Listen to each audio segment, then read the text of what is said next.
Hello viewers, this is Angela Murjani from Kasturba Gandhi College in Hyderabad, and I welcome you to this session in which we are going to study a poem that is extremely thought-provoking.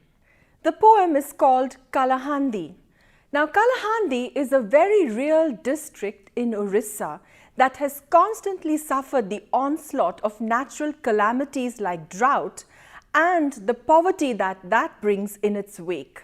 The poem is a typical picture of the deprivation and misery that is the portion of many such villages throughout our country.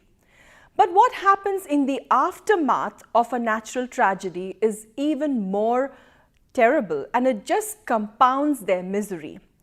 When the suffering of the villagers is at its very peak, throngs of politicians descend upon these villages. Opportunist politicians are always on the alert, looking out for a chance where they might promote themselves.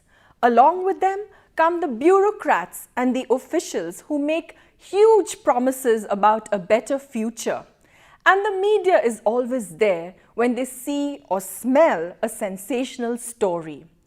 However, very soon the politicians, the bureaucrats and the media all disappear.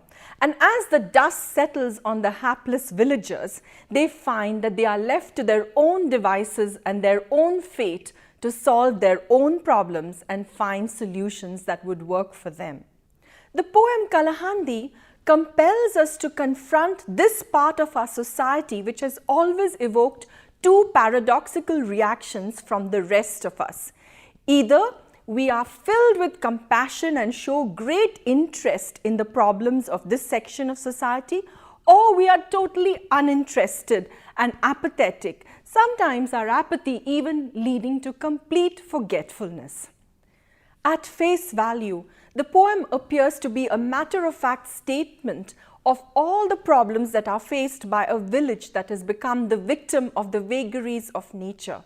However, if we look at it at a deeper level, it is a sharp indictment of the many systems in our society like government, politicians, bureaucrats, the media, and even the common people of India.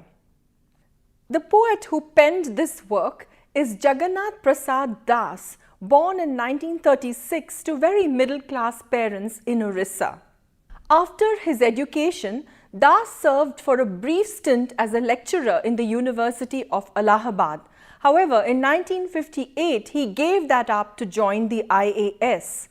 He did a posting at Kalahandi which forever changed his life, and he decided to quit the IAS in 1984 and become a full-time writer. His opinion about life in the IAS and life in general had changed completely at this point in time. Das had begun to write at an early age, publishing his first collection of poems in 1951, and he was widely published in local Oriya journals. Of the poets who have come out of post-independent Orissa, Das must be acknowledged as the most multi-talented and prolific. He is a poet, painter, short story writer, playwright, novelist, and an art critic whose career graph spans over a few decades. In recognition of his wide-ranging talents as an artist, J.P. Das was awarded the Saraswati Samman. Through all the genres that Das has worked in, he has consistently displayed a unique sensibility, the main themes of his work being the suffering of the poor and the exploitation of their situations by politicians and the media. It has also deeply troubled him that the rest of India that is more well off has always showed an indifference to the sufferings and misery of the poor.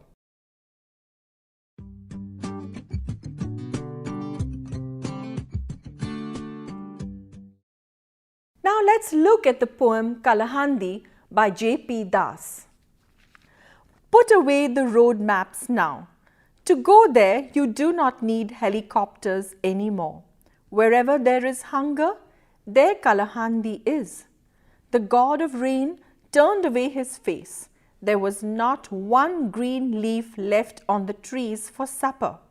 The whole village a graveyard.